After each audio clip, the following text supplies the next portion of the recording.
غیر باتوں سے مت کیا کرو. ہمارا ماحول کیا ہوتا ہے؟ دن راتیں شب میرا شب برا شب قدر آتے ہیں جب اللہ کے ذکر کے لیے. آدھی مسجد تو عشاء کے ساتھ خالی ہو جاتی ہے, چند لوگ بیٹھے ہوتے ہیں. پہلا بیان ہوتا ہے تو اور آتے چلے جاتے ہیں, دوسرے بیان میں 4 آنے لوگ بیٹھے ہوتے ہیں, پھر اس کا دو بھی ہو جاتا ہے, چند لوگ ادھر 4-5 لوگ جو ہے بیٹھے ہوئے قرآن پاک کی تلاوت کر رہے ہیں. باہر نکلیے پوری جو ہے ہوٹل ہے یہاں بات نظر آئیں گی, پوری روڈ پوری سڑک جو ہے مسلمانوں سے لبریز نظر آئے گی. اللہ کا دربار سجا ہوا ہے. اللہ فرما رہا ہے آمان میں دینے کے لیے تیار ہوں, مغفرت مانگو, اپنی نجات کی دعا کرو, فضل مانگو, کرم مانگو. اور یہ ایسے چلے جاتے ہیں کہ ہمیں ضرورت ہی نہیں مانگنے کی. کیوں مانگے, کیوں بیٹھے, پھر روتے ہیں بولے مسلمانوں کا حال ایسا ہے, مسلمانوں کا حال ایسا ہے, مسلمانوں کی پستی ایسی ہے, کما رہے ہیں برکت نہیں ہو رہی ہے, ٹینشن بنے ہوئے, گھروں میں مسائل لگے ہوئے ہیں, یہ ہے وہ ہے یہ ہے. حضور خواجہ دو جہاں معین الدین چشتی غریب نواز رضی اللہ تعالی العارفین میں فرماتے ہیں تم بندے اور مجبور و محتاج ہو کر تم اللہ سے مانگنا نہیں چاہتے تو اللہ مختار ہو کر اسے کیا ضرورت پڑی ہے کہ تمہیں بغیر مانگے دیا کرے.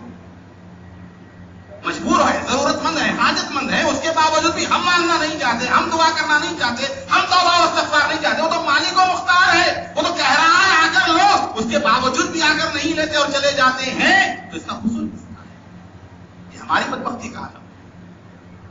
بہت سارے حالات ایسے ہیں جو بعض دیندار مسلمان ہیں پوری رات بیان سننے میں گزار دیتے ہیں. بڑے بڑے جلسے ہو رہے ہیں, رات تمام جلسے ہو رہے ہیں, 4 بجے رات تک جلسہ چل رہا ہے, نعرے لگا رہے ہیں, خوش ہو کر آ رہے ہیں کہ ہم نے بہت بڑا کام کر دیا, ہم نے رات گزار دی. بیان جو ہوتا ہے وہ عمل کی ترغیب کے لیے ہوتا ہے. مقصد صرف بیان کرتے رہنا نہیں ہے, پوری رات بیان کرتے رہو یا پوری رات جو ہے شعلہ بیانی سے جو ہے لوگوں کو یہ کرتے رہو.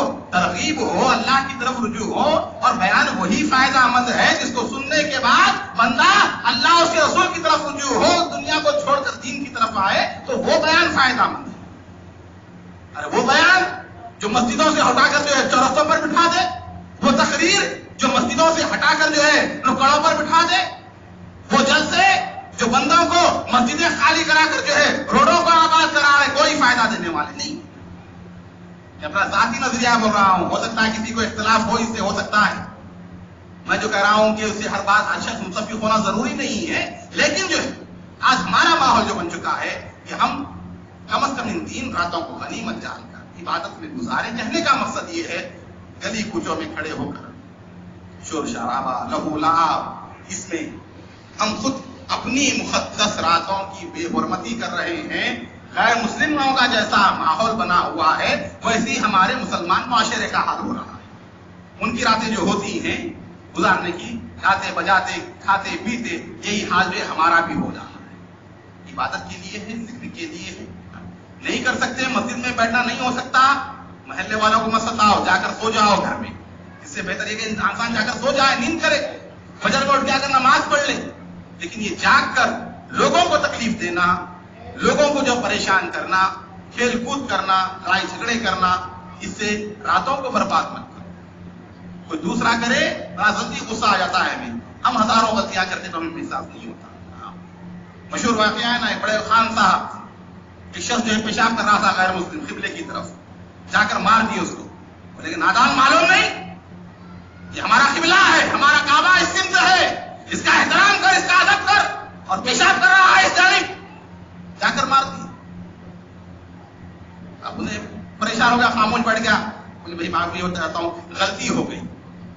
اب دوسرے دن انہیں دیکھا کہ انہوں بھی ادھر ہی پیشاب کر رہے ہیں, قبلے کی سمت ہے. جا کر بولا کہ خان صاحب کل تو بڑا غصہ آیا آپ کو, رکھ دیے, مجھے کہا کہ میرا قبلہ ہے, ہمارا کعبہ ہے, مسلمانوں کا بابرکت مقام ہے, اس کی بے حرمتی کر رہا ہے, تو تجھے معلوم ہے اس کی عظمت کیا ہے, اور آج خود آپ کر رہے ہیں. تو کہا یہ میرا قبلہ ہے, میں جو چاہے کروں, تجھے کیا غرض. تو یہی حال ہمارا ہے, ہماری بابرکت راتیں ہم جو چاہے کریں, دوسرا نہیں. ہاں ہم فجر کو سو جائیں, یہ ہمارا من, کوئی بولے نہیں دوسرا بولے, ہاں یہ ہمارا معاملہ ہے. تو الغرض ہمارا یہ ہے, ہم اپنے آپ کو سدھارنے کی کوشش کریں. آقا کریم سرور عالم نے عبادت کرنے کا حکم کیا ہے, قیام کرنے کا حکم کیا. خود رسول پاک صلی اللہ تعالی علیہ وسلم نماز کا اہتمام فرماتے ہیں. بہقی شریف کی بات میں 14 رکعت رسول اللہ نے نماز پڑھی, اور اس کے بعد 14 مرتبہ سورہ فاتحہ، سورہ اخلاص، سورہ ناس، فلق، آیت الکرسی پڑھی. اس کے بعد دعا کی. مولا کائنات نے پوچھا یا رسول اللہ یہ عمل کیا ہے؟ فرمایا جو کوئی آج کی رات یہ عمل کرے گا تو اللہ تعالیٰ اسے 14 حج اور مقبول عمروں کا ثواب عطا فرمائے. کتنی بڑی نعمت اس کے اندر رکھی تھی. اما جان بی بی عائشہ صدیقہ سلام اللہ تعالی علیہا فرماتی کہ 15ویں شعبان کی رات تھی، میں نے بستر اقدس پر ہاتھ رکھا، رسول پاک کو نہ پایا. وہ تشویش میں تھی کہ رسول پاک کہاں تشریف لے گئے ہیں. اٹھ کر گئی، جا کر میں نے دیکھا رسول پاک سرور عالم جنت البقیع میں تشریف فرما ہے. رسول اللہ دعا فرما رہے ہاتھ اٹھے ہوئے. میں منظر دیکھ کر واپس آ گئی گھر. سرور عالم تشریف لائے اور کہا کہ عائشہ کیا بات ہے؟ کہا یا رسول اللہ میں نے آپ کو بستر اقدس پر نہ پایا، تشویش میں تھی، آپ کہاں تشریف لے گئے ہیں؟ آقا کریم نے فرمایا جانتی ہو عائشہ آج کی رات کون سی رات ہے؟ فرمایا آج کی رات جبرائیل میرے پاس آیا اور کہا ہے محمد صلی اللہ علیہ وسلم اٹھیے اور اپنی امت کی گناہگاروں کے لیے دعا کیجیے، ان کی مغفرت کے لیے دعا کیجیے. آج کی رات وہ رات ہے کہ رب ذوالجلال اپنی رحمت کے 300 دروازے آپ کی امت پر کھول دیتا ہے. شب برات اور قبیلہ بنو کلب کی بکریوں کے، بھیڑوں کے، بالوں کی تعداد کے برابر گناہگاروں کی مغفرت کی جاتی ہے، ان کے گناہوں کو معاف کیا جاتا ہے. زیارت قبور کرنا سرکار مدینہ کی سنت ہے. شب برات میں عبادت کرنا سرکار مدینہ صلی اللہ علیہ وسلم کا طریقہ مبارکہ ہے. ایصال ثواب کرنا سنت مصطفیٰ صلی اللہ علیہ وسلم، اس کا اہتمام کیجیے. ہمیں مرحومین کے لیے قرآن پڑھیں، فاتحہ دلائیں، ایصال ثواب کا اہتمام کیجیے تاکہ ان کے ارواح کو خوشی حاصل ہو. ابن عباس فرماتے ہیں کہ شعبان کی 15ویں رات شب جمعہ اور عیدین کی راتیں ارواح اپنے گھروں پر آتی ہیں، اپنے متعلقین کے گھروں پر آتی ہیں، دیکھتی ہیں کہ لوگوں نے ہمارے لیے کوئی دعا کا اہتمام کیا ہے کہ نہیں کیا ہے، ہمارے لیے کوئی مغفرت کی دعا مانگ رہے ہیں کہ نہیں مانگ رہے ہیں. جب دیکھتے ہیں کہ ان کے گھر والے، ان کے متعلقین ان کے لیے دعا کا اہتمام کرتے ہیں، خوش ہو کر وہ چلے جاتے ہیں، اور جہاں نہیں ہوتا ان سے ناراض ہو کر چلے جاتے ہیں کہ ہمارے مرنے کے بعد تم نے ہمیں بھلا دیا. یہ حدیث سے جو بولا جاتا ہے خبریں اور روحیں جو آیا کرتی ہیں، حدیث مبارکہ میں اس کا ذکر ہے. ایصال ثواب کا اہتمام کریں. ہو سکے قرآن پاک پڑھ کر اس مرحومین کے نام پر ایصال ثواب کریں. آج ہم اتنے غافل ہیں. کھلتی ہے قرآن کب؟ زیارت کو کھولتے ہیں یا برسی میں کھولتے ہیں. بہت مشکل ہے، رکو 2 رکو پڑھیں گے رکھتے ہیں. آج تو حال یہ ہو گیا گھر میں اماں مرے، بابا مرے، بیٹا پھرتا رہتا ہے، پڑھنے والے کہاں ہیں؟ ارے خود کیا کر رہے ہو؟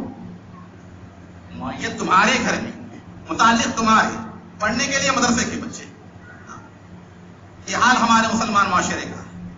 پڑھنا بھی نہیں چاہتے، مر گئے بھی تو پڑھنا نہیں چاہ رہے. اتنا وقت ہی نہیں ہے کہ گھر والے بیٹھ کر پڑھے. اور روتی بیٹھی ہوئی ہیں، باتیں کرتے بیٹھے، ایسا تھا ویسا تھا، یہ تھا وہ تھا، پورا مرنے والے کی جو تمام قصے کہانیاں سنا رہے ہیں. پڑھنے کے لیے فرصت نہیں ہے. مدرسے والے آؤ پڑھو، امام صاحب آؤ پڑھو، مسجد کے مولوی صاحب آؤ پڑھو. ہم نہیں پڑھیں گے، ہمیں ضرورت نہیں ہے. یہ حال ہو گیا.